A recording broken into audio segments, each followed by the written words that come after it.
You know what? I would prefer the other way, like, because it's more interesting to see that hand is walking around the room, like, going around checking people, like the one in the Addams Family, like that one hand. Yep. All right. Ladies and gentlemen, everyone in between and beyond, fellow Medanauts, welcome to the June edition of X Night. And thank you for joining us here at Area X, which is the central hub of our Immersive X community. My name is Thomas Zorbach, and I have the pleasure of curating this monthly gathering together with my wonderful team at VM People. Our purpose is to provide a platform by running these events for innovators, creators, and change makers of all kinds. And tonight I'm especially happy, actually, to welcome you to Area X again. It has been a while since we were here. And I would like to give a heartfelt shout out to the brilliant world builder, Shushu, whose creativity and craftsmanship brought Area X to life. He's not here tonight, but thank you very much, Shushu. If you hear this on the live stream, on the video later, thanks that we can be here. For those who can't join us in world, we are streaming this session live, as I just said. So hello to everyone watching on their screens. Hello to all the flatties, wherever you are. And thank you to our brilliant production team, camera operators, Carlos Austin and John Harvey, for being our eyes and steady hands behind the camera and for making this possible. Before we dive into tonight's topic, I have the special pride and pleasure of sharing a world premiere with you. For the first time ever, we are now going to show you the official trailer for Immersive X 2025, our annual flagship event taking place this November. Some technical advice. Please make sure that you turn your world volume up to 80% at least. And does everybody see the visual on the screen? Please raise your hand who sees the visual. Yes, seems to be the case. So without further ado, let's watch the trailer.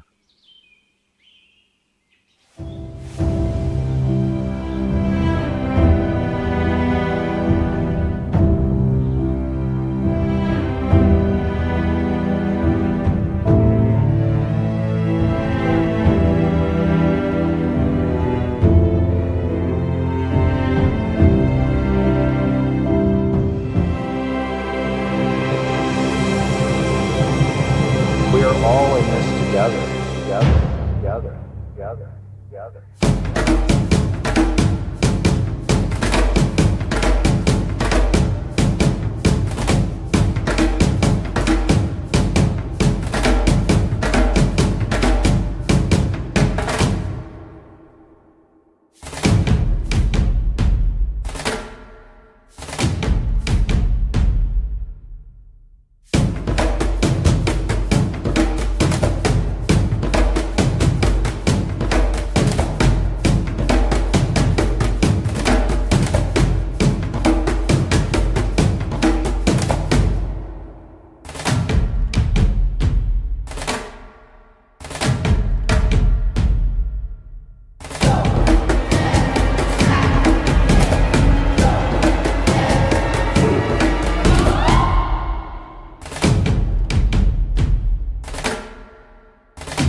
And yet, this right is far from guaranteed, neither in every part of the US, nor in every European country.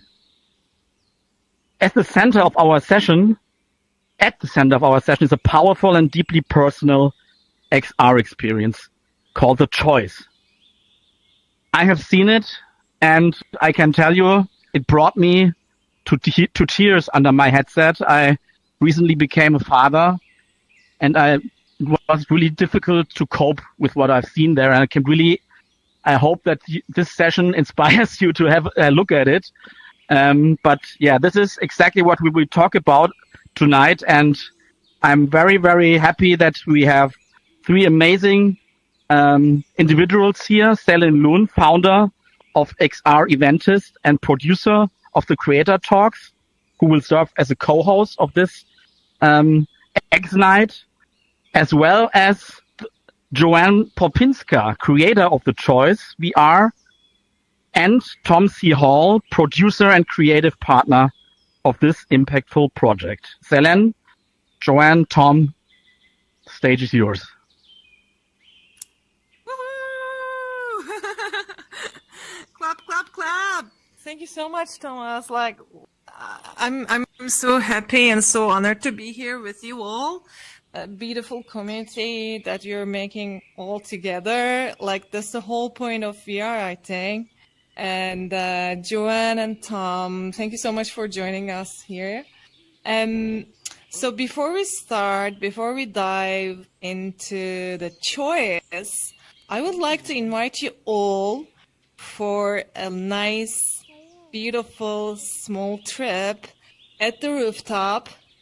And we are just going to know each other a bit better, because rather than just an inactive talk, we would just prefer to know you, to meet you, and then come here and, you know, talk together in a way.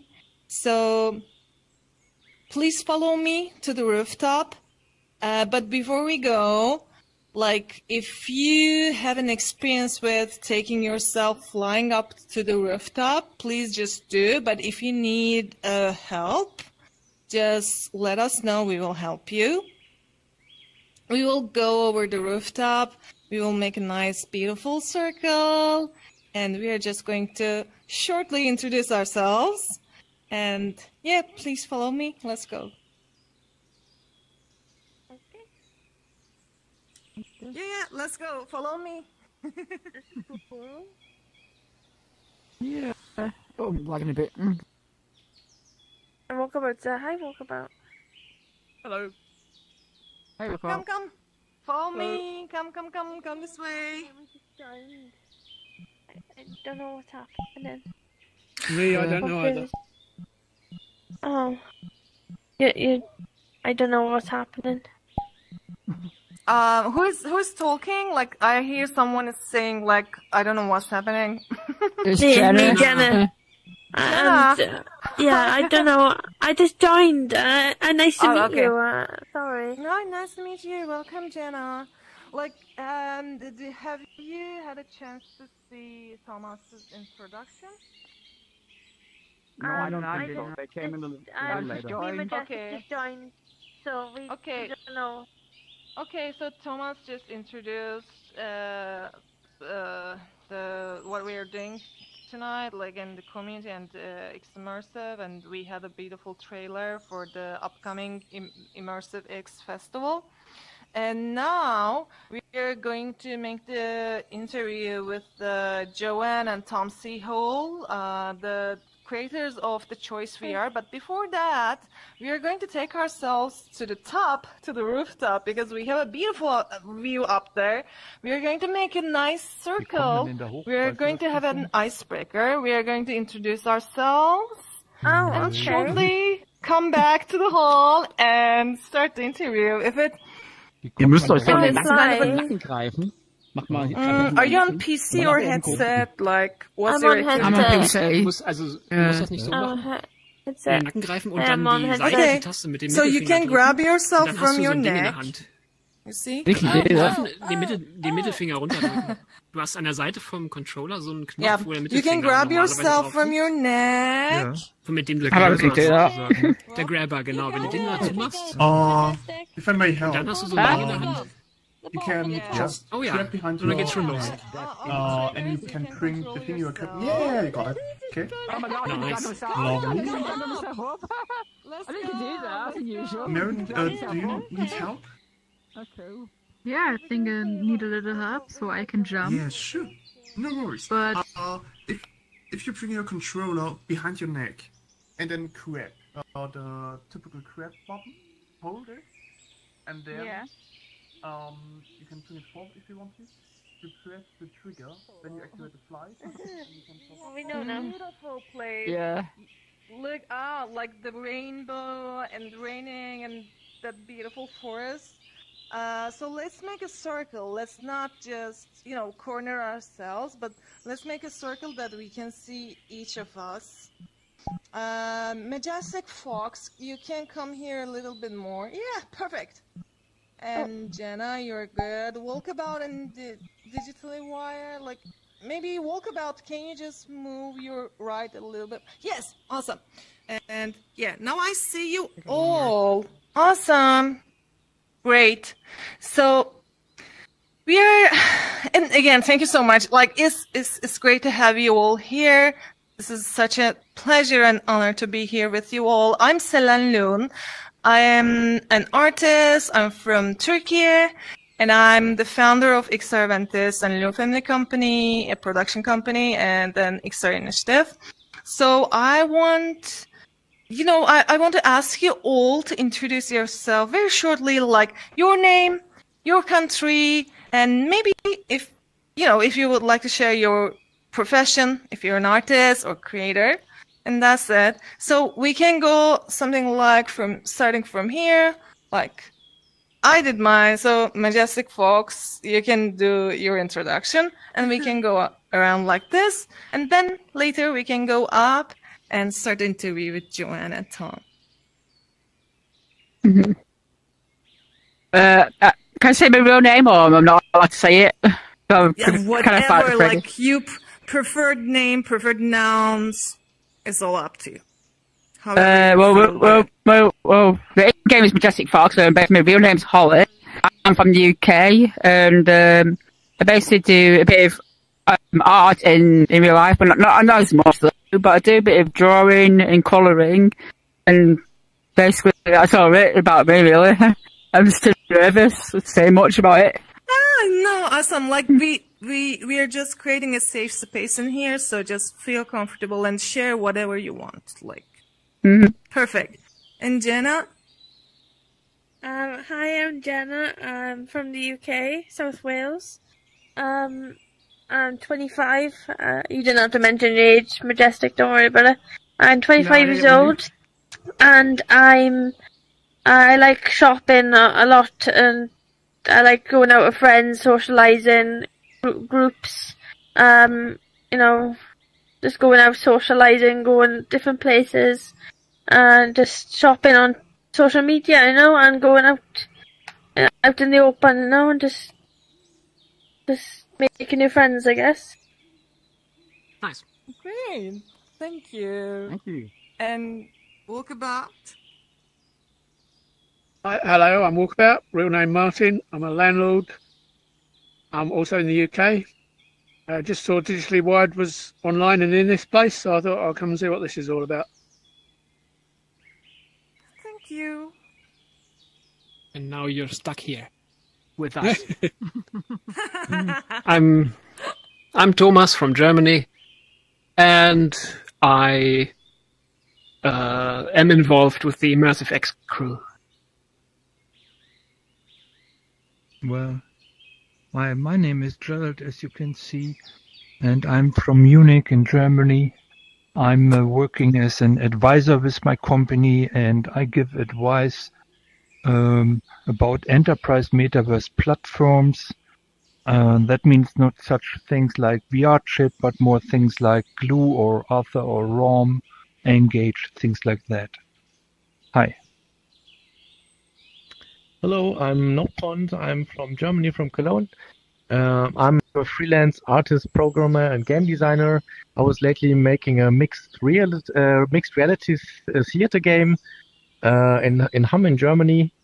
And besides that, I also started to work on a VR game. And I make a daily newsletter called Nopond's Nerdletter that is all about this cool nerd stuff. So that's me. Hi. Hi.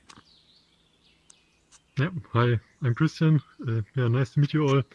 Yeah, I'm also from Germany, Frankfurt, and yeah, also yeah, XR consultant and yeah, programmer, and yeah, building projects and so yeah. I introduced myself already at the podium, but not to Majestic and Jenna. My name is Thomas. I'm the host of this event. I'm running Immersive X with my team, and I'm very happy that you are here tonight. And I'm really curious about the conversation with Joanne and Tom later on. Hi, everybody. I'm Tom. I'm partners with Joanne, both creatively and in life. We're Canadians currently spending a lot of time in Europe, so Canada, the world.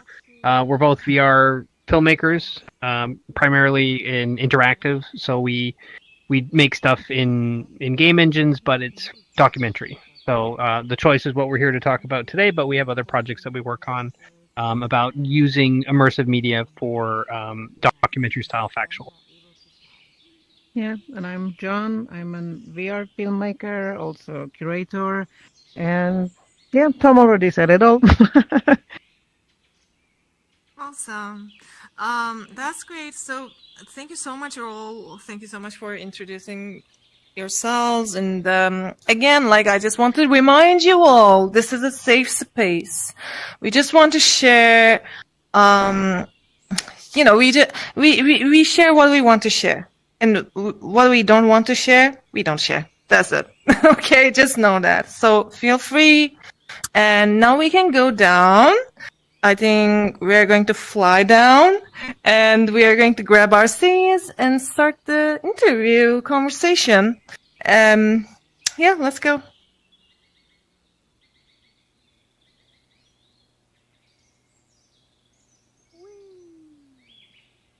This direction, Majestic.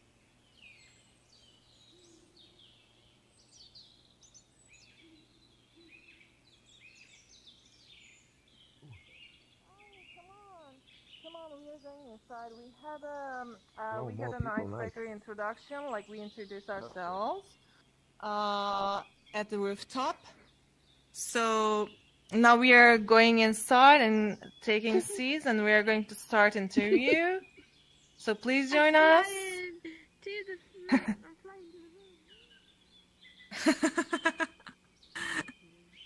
Let's go. Follow me. Follow me, please. Let's go.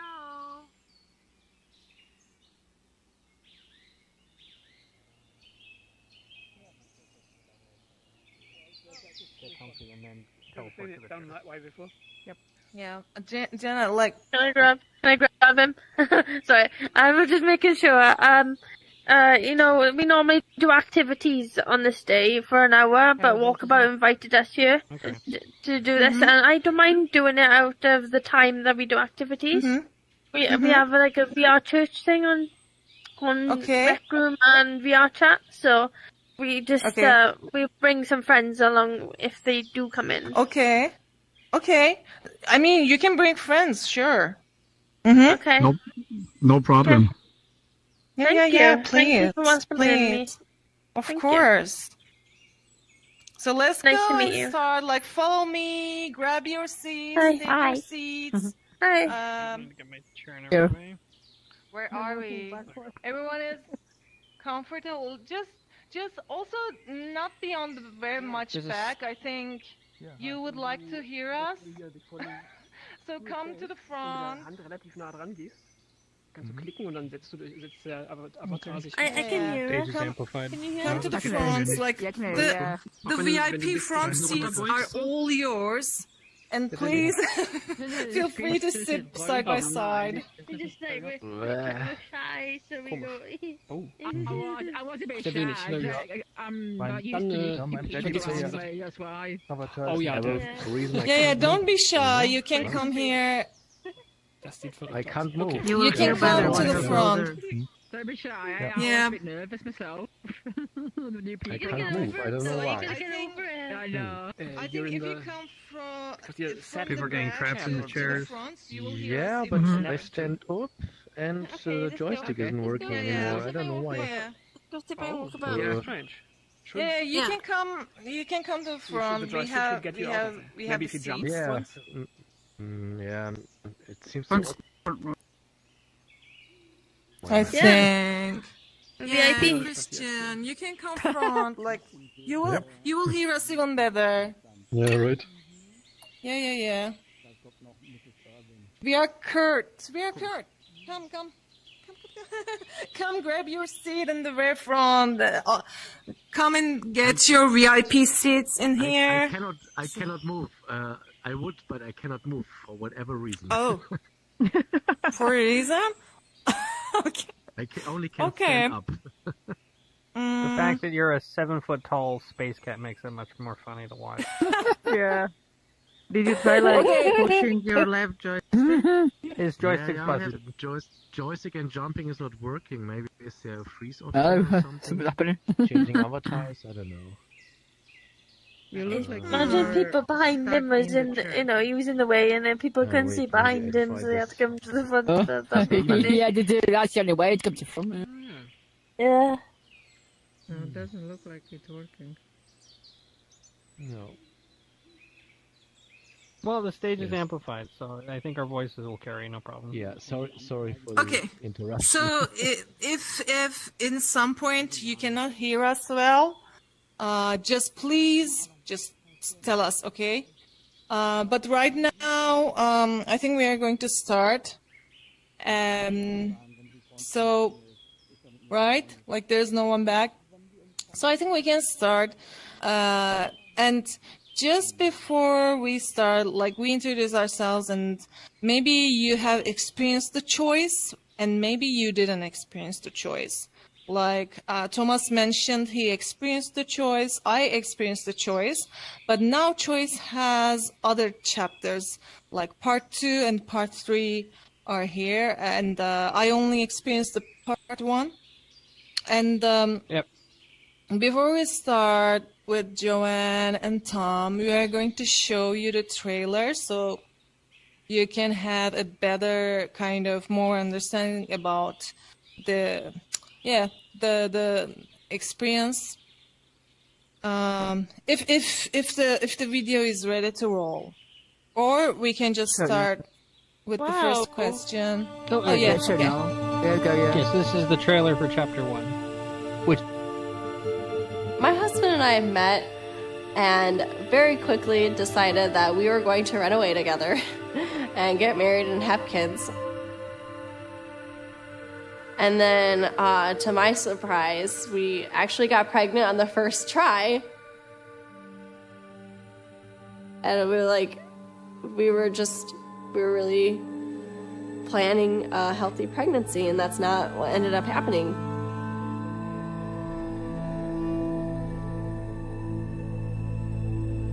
I ended up bleeding in the middle of the night, and like I said, I had really bad mom brain, so when I woke up and I saw the blood, I was like, okay, maybe it's not that bad. The nurse didn't really talk to me about it and said that everything was fine and that the baby was fine. The blood was not circulating through her heart. The fact that doctors in Texas are allowed to lie, legally allowed to lie, and then legally allowed to not treat a miscarriage. I don't know what my future's gonna be like.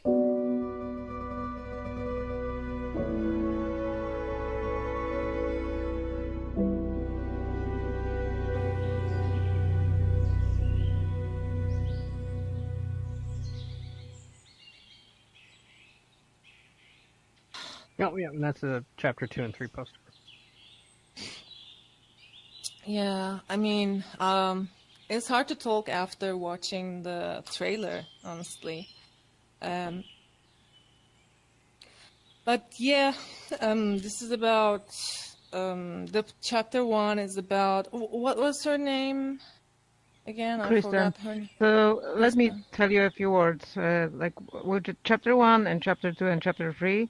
So I'm Polish Canadian. Most of you, I think all of you here today are from Europe. So I'm pretty sure you heard about Poland, my home country, and what was happening in Poland for the last, I don't know, a decade now, with the very conservative government who was attacking a lot of groups, minorities, and immigrants, and at some point they aimed at women and reproductive rights. We had big women's strikes in 2016, 2017, and they were trying, at that point, they were starting to try to ban abortion in Poland, which today it's pretty much banned, and even the new government is not really trying to do anything with that.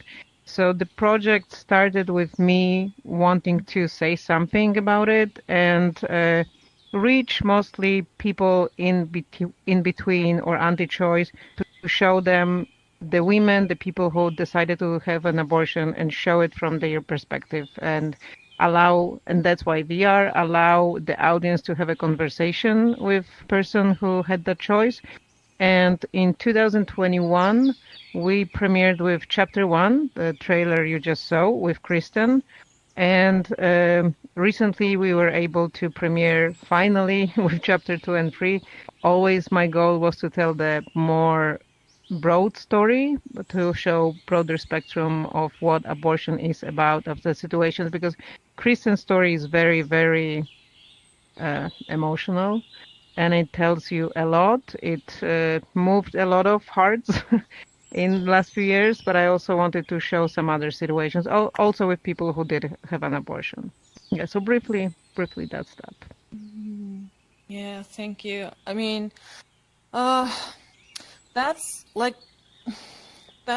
I think, as a maybe a personal question, but like, I wonder, when you are starting this project, the choice, were there some kind of defining moments that you feel like maybe I shouldn't do this, like if it would get you in trouble, or like... Oh, yeah. Or, right?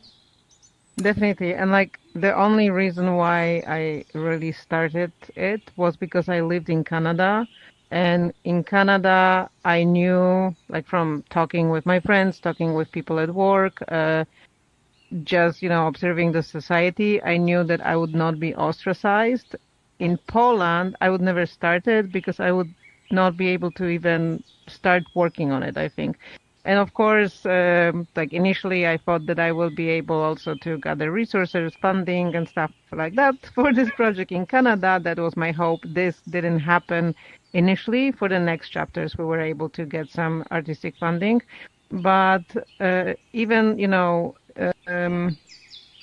like talking to people about this project made some people stop talking with me, some people in Poland, some people, like my friends from before. Oh, no.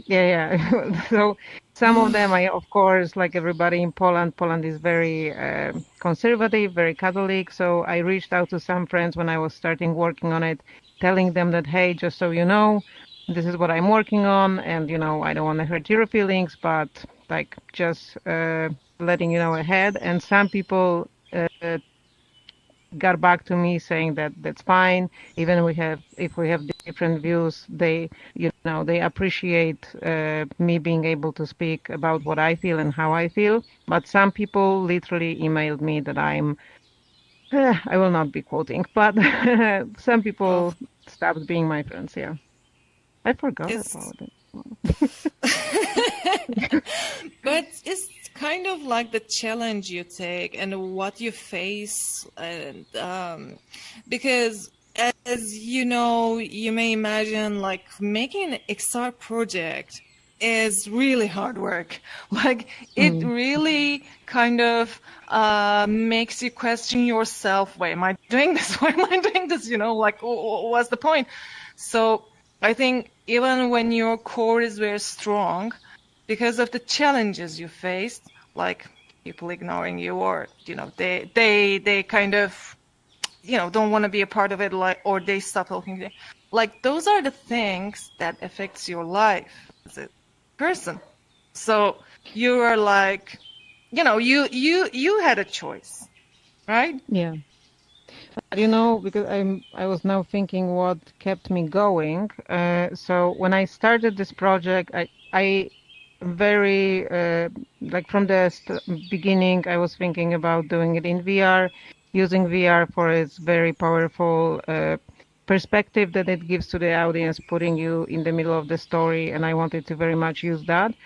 But then when I started the actual first steps on the project, I built a website where people started sharing their stories with us, Instagram, Facebook, and then people started reaching out to me, and I was shocked how many people reached out to me via email, Skype. It existed at that time. Just wanting to share their personal stories because they felt that they cannot share it with families, they cannot share it with friends. And I was surprised because I was like, you know, filmmaker, nobody, like today, some people in VR world knows our work, but at that point I was completely anonymous, like super, super anonymous. And I had like, I don't know, 200 followers on Instagram. And so, you know, nobody. And people just seeing that I'm open to it, they were then sharing their private stories with me. And this made me really, really feel strong about why I have to make this project. And this weren't people from Poland. These were people from US, from Canada. So that was shocking. Yeah. Oh, wow. It's such a wonderful point. Like, because again, you mentioned like we are such a medium, like this is not a traditional media, like this is not what we used to see. Also, like those stories are, because of the taboo and is super private, like even on the traditional media, we don't see it. We don't see those stories. So for this very private matter, for very private subject matter, you chose that medium, especially VR, and maybe that's also why, because I mean it's working on this way. Like maybe if you just make, because you're a filmmaker, you know this, like if you make a documentary about it, like, you know, maybe it's just going to be a 2D documentary, still it's going to be powerful for sure, but the difference of VR is kind of showing up in here, I guess. And also, because Tom is here with us tonight, we are, you know, super grateful for this opportunity, because Tom can also help us to understand more about the technology you developed, because, you know, you were like using that photogrammetry, I think. Sort of. Not, but yeah. So the thing that we developed for this project, which one of the things that was kind of the core reasons about why to use this medium, was the idea, and Joanne here actually wrote her PhD on it, is like the feeling of having presence with another person in a virtual space, which I think everybody in VRChat kind of has an understanding of that feeling about you're in a virtual space, they're in the virtual space with you. But of course, you know, even though today is not a good, I mean, Selen, like you're like some sort of, you know, intergalactic cyber angel creature, and you're a princess, and I'm Link. Like it doesn't. There's a degree of like unreality to this medium in this presentation. Yeah. So for the choice, we wanted to be able to create that feeling that you're sharing space with somebody, but that they look lifelike and they look real in a way that allows you to connect with them as a real person and not as like a representation of a real person. So in the trailer, you could see that, you know, you couldn't see because it was flat, but well, it's flat, but yeah. You can see in the trailer that the scenes are all illustrated, and they're all quill illustrations, which is kind of like tilt brush, but like these spatial basic stroke illustrations, but Kristen herself and Lee and Dan and Michaela in the new chapters are photorealistic, and they have shape and volume. So we record a depth map of them, but then we also record a stereoscopic image. So there's like a 3D image, so like each eye sees something different, and that little bit of detail through the stereo makes things like faces and eyes and your skin just become much more lifelike. So you have this feeling that in 6 Degrees of Freedom, which you're only sitting, but like just in your natural sitting space, that they're there with you, but you have these like micro details from the stereo that makes their expressions and their emotional state come across very clearly in fidelity. And they're kind of, because they're the photoreal, they're kind of their personal story that they're telling to you about their experience.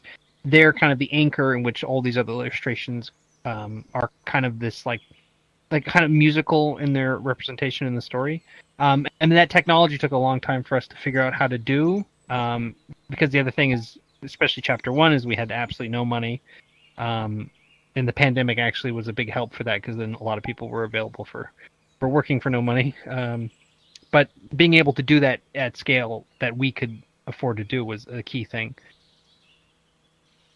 Oh, yeah. I mean, I was also going to ask you about the production side of the project, because this is also another big subject when we talk about XR works.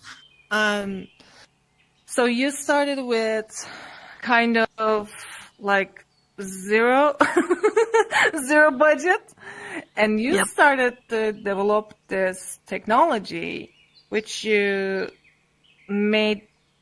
I mean, you already had that,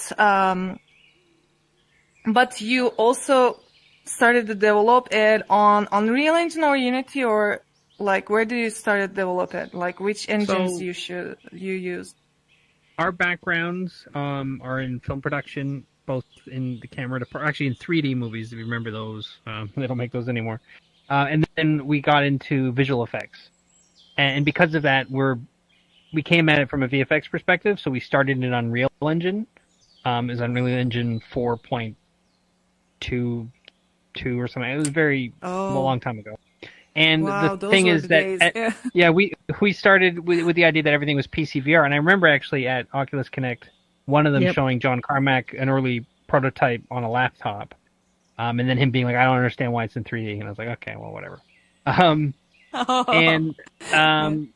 Well, because his argument, it was those circle things, if you ever remember back in those days where you'd catch him at the conference and a bunch of people would be talking to him, and he was arguing why 3D is like stereo 3D is really powerful and is all you really need. You don't need 6DoF.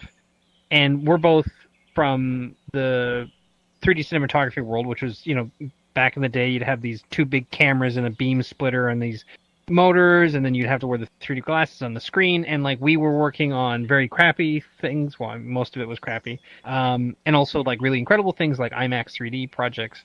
And it's like, okay, so we've seen the whole range of what the stereo left and right image medium. There is actually a very specific moment when I realized that we do need 6DoF.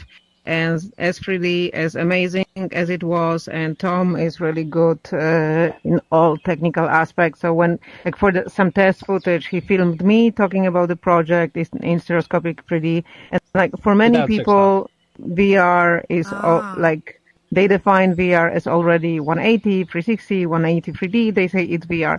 And I was showing some test footage at a festival, and I was not officially pitching. I was officially pitching and workshopping another project, and this one I just had on a headset, and I was showing it to people, around during parties, during talks in corridors. So we were standing, and I was looking at a person who was watching it in a headset, and I saw her. I don't know if my gestures here are readable, but she did this. She put her head on her hand, and then she rested her head. And I knew that the whole image rolled with her because it's not 6DoF. And it was oh shit, I need to do something about it. So this was one aspect. And the other aspect was that I'm sociologist. Before becoming filmmaker, I was that. And when I was analyzing reproductive rights conversation, pro-choice people, anti-choice people, the doubts and everything, I saw like certain aspects that I wanted to include in this VR experience. And one of it is what was making you feel that you're talking to a person that is mentally close to you and physically close to you. And I needed the audience to feel this physical closeness. It's called proximity in sociology. The proximity is the mixture of physical distance and emotional distance. Like with Tom, we're a couple, so in real life we do sit close to each other. With somebody who's not my spouse or like distant friend, I would be like a meter away, meter and a half. And I wanted to, in VR, to reflect that. So I needed you to feel the space, the presence, but also the distance. And 2 years later, after Tom telling me it's impossible, and me telling him, but you have to, because otherwise the project does not make sense. He spent 2 years, thank you for pandemics, on trying to figure out how to combine. And I knew that we need to basically combine volumetrics and stereoscopy. And, there is a lot of volumetrics only technologies, like techniques and filming methods and stuff. We were testing them separately.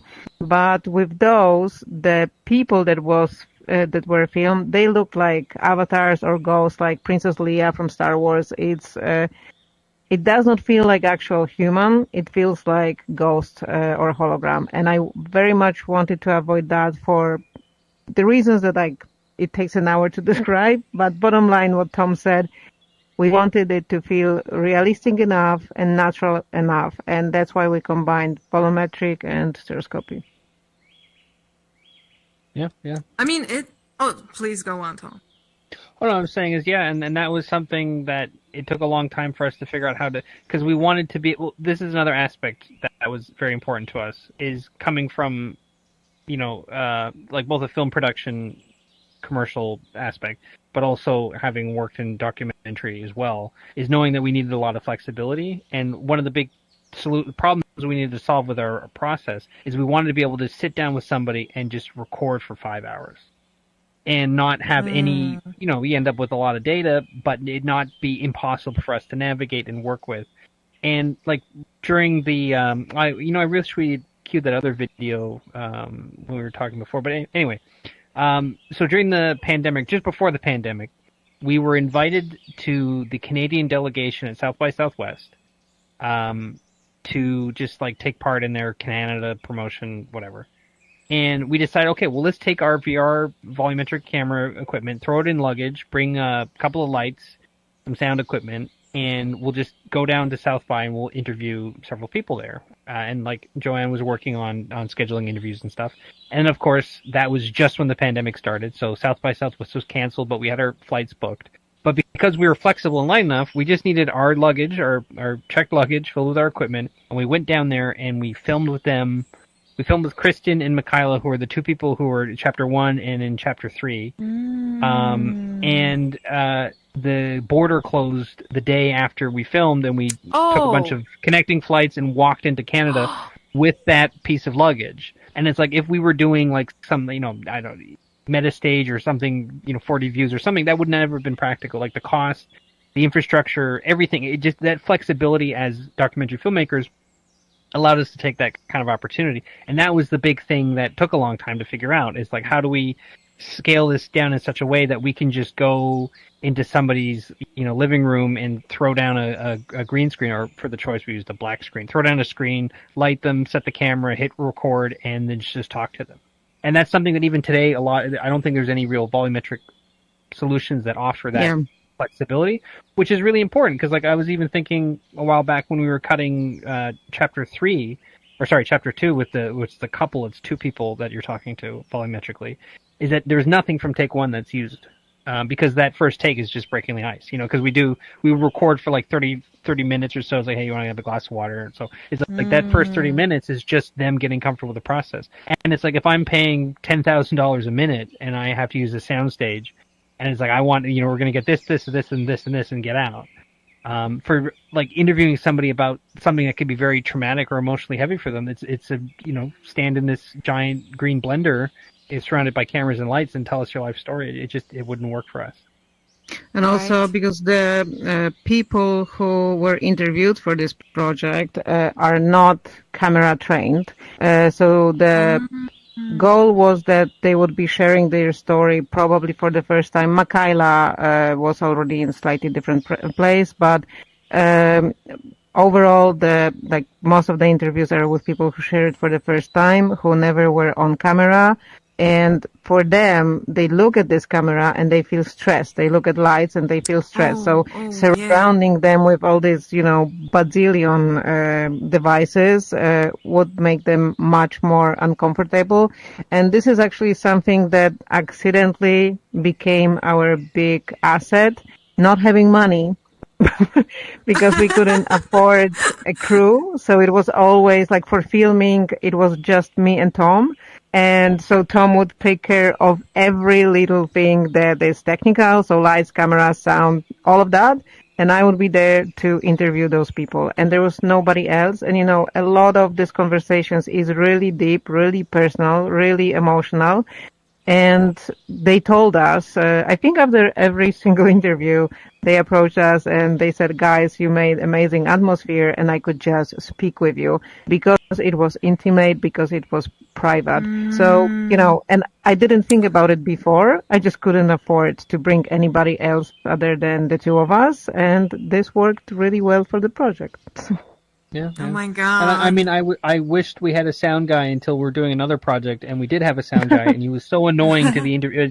Not about reproductive rights, but something else. He was so annoying to the interviewee. He's like, you know what? For a sound guy, he doesn't shut up. But no, that was a benefit of like having the small scale and that flexibility and people feeling comfortable, because we didn't feel like exploitative. We didn't feel like it's this big thing that they're committing to, that it's just like, no, we just have this quiet space. There's Joanne, there's the camera, there's me, and it's just talking. And that aspect comes across in the finished experience. So to go back to what you mentioned before, so we started Unreal Engine, we abandoned Unreal Engine. It's in Unity. It's only for Quest because we just haven't had the time to port it to PC. But it's just like, it's a single headset. You're in there alone by yourself with your headset, and they're alone with you in the experience. And that's the recreation of kind of that process they had with Joanne having that conversation with them. This story of turning this advantage into a big advantage, is so important. Like, it's so important to notify, for people who are starting, or like people who are going to challenges, because somehow while producing an XR work, even the subject matter is not that, important or a social matter. Even if you're just making an XR game, something about mushroom or butterflies, the thing is, you have to be very resourceful, and you have to know your material very good, what you're working with, what kind of free resources you have, and how can you turn that challenges into advantages. So it's a great example what you did with what you have. This is so inspiring, so encouraging. And I really would like to ask you, you mentioned, Joanne, about, it was very hard for them to sit and just, talk to the camera. It's the stories, the life experiences are kind of heavy enough to even tell yourself, but now you're telling to another person, and your process with them is so important. You gave them that safe space, actually, and they trusted you. So what's kind of like that? You also earlier you mentioned before, you had kind of lots of stories that kept you going because you received all that life experiences from people who experienced abortion. And now on the part 2 and 3, we have the other stories. Like we have a couple, we have another abortion story of women. Do you see some kind of a mutual point that you realize, like, oh, this is kind of like the same thing that they are coming through, they are feeling through, or like, what is your take on, facing those stories? Because I think you're also going through with them while you're, encountering them. What's your take? And because now we have 3 stories, is it going to go on with more stories? No. What do you think? So we filmed more interviews, but first of all, I didn't have resources to produce more than 3 chapters, but I also didn't feel the need. I very much felt the need to produce more than 1, because Kristen's story, and Thomas mentioned that he cried in a headset, it is very, very, very heavy story, very emotional for her, for the audience. And my goal with this project was not to just show that, but to show overall what it is, like with her, it's systemic, like the system not allowing for her to have it, even if she needed it medically, and then it destroyed her and her whole family, and like she doesn't have children because of that, even if she very much wanted to. But I wanted to show situations that are more, less about fighting the system and fighting for your rights, but also showing what is the potential process, the decision process that you're going through. And I found that one very interesting situation was from Lee and Dan. So first we met Lee in Canada. We filmed her before Kristen even. And Lee was in her 40s when she got pregnant accidentally. And when I was analyzing the discourse, it was a lot about accusing teenagers of not knowing how to use contraception, and then being, reckless and just having accidental sex, and then, okay, abortion is my anti-conception. Even if I wanted to show that there are very different situations, and we also have to, as a society, make room for those. So Lee was in her 40s. She never wanted to have a child. She wanted to have her, I don't know the medical procedure. She wanted to have medical procedure before to not be able to have children. And they didn't allow her in progressive Canada because they kept asking, hey, you might change your mind in the future. She haven't. And then she met her current husband, Dan, and then they talked together that they both don't want to have children. They have enough things in their life. They feel really fulfilled, and they don't want to make family of 3 or more. They just want to be together. And they got pregnant accidentally, and then it really hit them hard because they were both pro-choice. They both were very sure of their personal choices that they already made. But then the decision itself was more emotional and more involving than they thought before.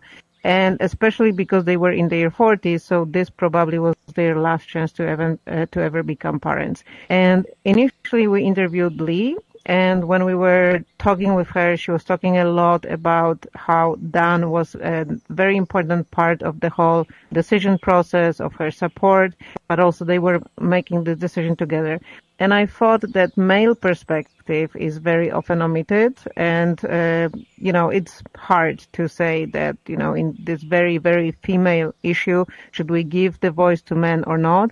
I decided to invite Dan after talking with Lee, and she agreed, just to shed his perspective, which was very interesting. And also when you watch the chapter with them, you can see that there are some differences, what they think and how they decide, but they supported each other. And it was later on, actually, it was last fall when I realized that even with filming them separately, it might be interesting to make this chapter with combining the two of them, so the audience has an impression that you were talking to both of them together. So it's slightly different narratively, and it does feel there are. I don't want to talk about it, not to spoil it to you, but when you watch it, you will have some takeaways of your own and interpretations of who is thinking what and how. And I found it really interesting. And then the third interview that made it to the final experience is Makaila, and she is tackling very big taboo until today, which is more than one abortion. So she had 2 abortions, both of them just because she was having this accidental sex. And first she literally says, I was a dumb teenager and I was on drugs, on alcohol, and that's it. And then with her second pregnancy, she was involved in relationship, but then it didn't work out. So she talks about something that is very much taboo, even in countries where abortion is allowed and available. Like people say, oh, with one, you should already have learned, So I thought that it would be interesting to bring her perspective because the conversation is much wider and much deeper. What we quote unquote allowed people or not. My stance is that people should decide for themselves. And with these 3 very different perspectives, very different situations, I think we cover enough ground. And I don't think, there's many more situations. There is a huge variety of them, both about how it happens, how people deal with that. But I thought these 3 chapters, it's enough to give you something to think, something to consider when you take the headset off. And I don't need to analyze every single situation. Right. It's enough to say something about our bodies, our rights. This is the kind of the line that we draw. We have to have our choices and rights on our bodies, not some kind of a management, some kind of a government or company. No one can come to you and tell you what you're going to do with your body or not. This is inclusive. This is an inclusive subject, where we can also include all that other type of matters about the changes that you would decide to make with your body. So before we wrap up, I also, would like to first, I'm so thankful for all you share with us. This is, I see it as a form of, maybe, I don't know, maybe you don't see it as that way, but it's form of an activism. For me, this is how I see, because you fought in every step to make this project work and to share with the people. You shared with so many people from all over the world. And now it's there, and it's on Metastore, and anyone and can I wanted to do say, the choice. usually I say if you have a headset, but all of you here probably have a headset. So the first chapter is available on Meta for free. So we didn't want to charge people and make $2 on that. So the first chapter, it's on Meta, and then with 2 new chapters, we had our world premiere at South by in March, and now we are having our European premiere at the Sunny Side of the Dog this month. So congratulations! Thank you.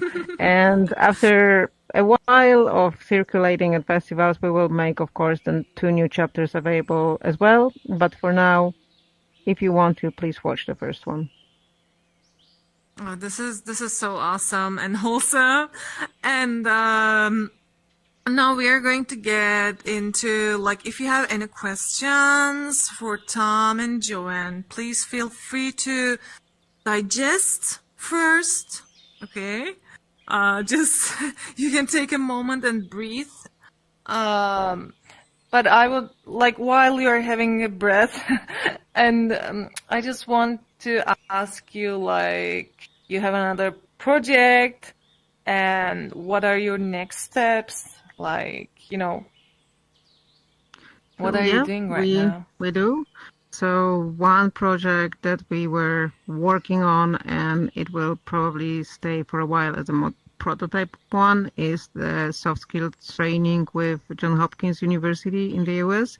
It was sort of stopped because of it was about DEI, so diversity and inclusion. So, with the new administration, we don't know what will happen with this project, but it was very interesting collaboration. So we were using similar method as in the choice. So question and answer, our filming technique. So this combination of volumetric and stereoscopic. And the idea for that one is that you are a faculty, you're a professor, and a student comes to you to talk about their issues. And their issues might be they're transgender and they have problems at the campus, they are not white, and that causes them some problems. So stuff like that. Very interesting, very interesting. But for now, we are on pause. And then our next documentary project in VR, it's called Reich of Ashes, and it's about Holocaust. It will be actually a combination of interactive VR documentary with physical installation, because huge subject on VR in VR world is how to distribute VR projects and how to make them interesting for, physical spaces. And we thought that combining VR narrative with physical elements as an installation will make it interesting. And we were just having series of consultations with Holocaust museums in Europe and in North America. They're very, very interested. So we're happy to start production soon. Yep. Amazing. This is, wow, so exciting. You have so much thing going on. Thank you so much. Thank you so much for being here, sharing all the great insights about the choice. Now I even know better and more, because before that session, actually we met with Joanne on 2022, yes, it was 2022, and I organized a physical event where people can come and join and experience the choice on headset. It was a free event, and with a kind of like a limited capacity, but Joanne was so generous to help us with, giving the keys and also joining us for a question and answer. So, it's so awesome. It's something like a full circle moment. Like it was on physical space. You were on Zoom. Now we are on VR. And next time, hopefully we will be on a festival, so on a in panel, person. maybe. Yeah, we are going to try all that forms, guys. But do you have any questions, or maybe not even question, maybe something that Thomas you would really like to share? Right there. Yeah, first of all, thanks very much, Selen, for leading the conversation, and thanks to you, Joanne and Tom, for sharing the story behind the story. As I told you that I have saw the first chapter, we'll definitely check out the second and the third too. But as a storyteller that I'm myself, you always have to ask yourself, what's the best medium to transport an audience, to get people involved in what you want to, the story you want to tell. So you could have also told this story. I know about your background, but you could have made a series of YouTube videos. Or you could have, published a series of articles. Why do you think that XR, VR is the best medium to tell the story of the choice? So that was very easy for me. So I wanted the audience to feel that they have this conversation. I didn't want them to watch a documentary. I didn't want them to feel that they are a witness of something, some testimony, that they are a reader of an article. I wanted them to feel that they are a friend who is listening to another friend. And this is for various psychological, sociological reasons how this personal interaction works. Basically, so I told you that I am a sociologist with my education, but I also used to work with groups, with conflicts, with group dynamics. And many times when we were working with either stereotypes or conflict, the best way to solve situation that was rising was just putting people together and having them talk with each other. And the same with stereotypes. And even like when you travel, it is said that it changes your mind when you meet people from different cultures, when you talk with them. It's not even about making friends and having deep conversation, but just being yourself and meeting those people yourself. So I didn't want people to be educated. I wanted them to feel it and to take part in it. And there's no other medium than VR. The only other way is to actually put people together. But this is actually something very interesting, how the choice slightly is better than the actual conversation. And this is the reason why we asked to interview only people who are sharing it for the first time. So if you have person who is just talking and talking and talking about their life experience and they are repeating the same story, the way they talk changes because they train themselves. They learn from the questions that they have at various meetings, and then instead of talking naturally, they are already giving answers to the questions that were reasoned before. And the way, like, it sounds trained, it sounds prepared. So I didn't want that. And again, like when you're listening to a lecture, when you're watching YouTube, you feel that. And I don't want to say fakeness because it is not fake. It's just not very fresh and very raw because it's not shared for the first time. I wanted to achieve that effect. Yeah. And you really did a great job on that. As I said, thank you. I felt the impact, and I mean, you have mentioned it. It's such a big difference to see the trailer here on a flat screen and sitting in front of a person and it feels like she is telling the story to you in that moment. And that is a big difference in terms of what you feel when you experience it instead of watching something. Yeah. Thank you for saying that, because that was one line summarizing it. Yeah. Any other comments from the audience?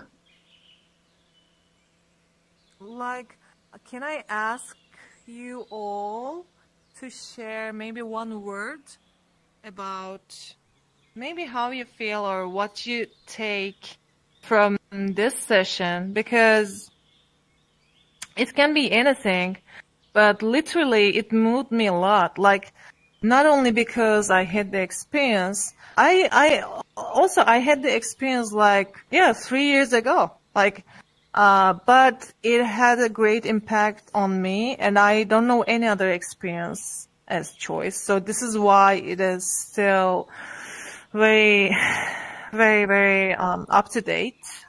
We still have that subject matter. Unfortunately, we are still talking about our rights, and yeah, maybe with one word, if you would like to share your take, what kind of an impact it had on you, the whole conversation or meeting with Joanne and Tom. Gerald wants to start, obviously. Yeah, when you talked, I went into my headset, into the browser, and looked for the choice-vr.com. And then I learned that I had to download it in a kind of app in my headset, and that was what I just did. Yes, I just downloaded the app for the chapter 1, and I have never heard about your project before. And from that point of view, thank you very much for your input and for the idea to bring it to us, Thomas. And I can promise you that I will watch it right now when we are ready here, and because I'm very curious what you did there, and perhaps I can ask you, how long does it take the whole show It's about 25 minutes, so it's interactive and it slightly varies how long it is, but more or less 25 minutes. And if you want to, like after watching, if you will feel that you want to talk with us, reach out. I'm on LinkedIn. It's very easy to find me. So. Great. Then thank you very much. Thank you. Anybody else? Yeah, So maybe. Gerald, you wrote his curiosity. I would wanted to say exactly the same word actually. I'm curious actually about the technical aspects, how you did it, but also on the experience itself, because I also never heard about this before, so I think I will also check it out. Awesome. Also, I want to remind you all about the time, because on VR we most of the times lose the time. Like we have, like officially we have 10 minutes left, but of course we can go on. But like, yeah, like if you have a burning question, just please ask us, ask them, and feel free to. Yeah, go on to the terrace and continue on terrace with the talks. But if you don't have a question, it's also great. Yep. Yeah. Christian? I wanted, to also say that I experienced the choice today, and it was really a great experience. And like Thomas said, was really touching, and it was great to get some background here from the production, and how you also the technical aspects was really interesting to get more to know more about it. Thank you. Thank you. I don't know how to send those emojis. I don't know either. I know how to take my sword out. That's about it.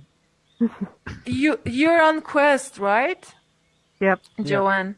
On your right controller, press B and A at the same time. At the same time. If I disappear, I will be back. No. Oh, okay. Yeah, then you got the little quick menu and the expressions. Emoji land. Yeah, I think... see them, but I don't know how to select them. Yeah, on your joystick, you're just rotating and choosing it.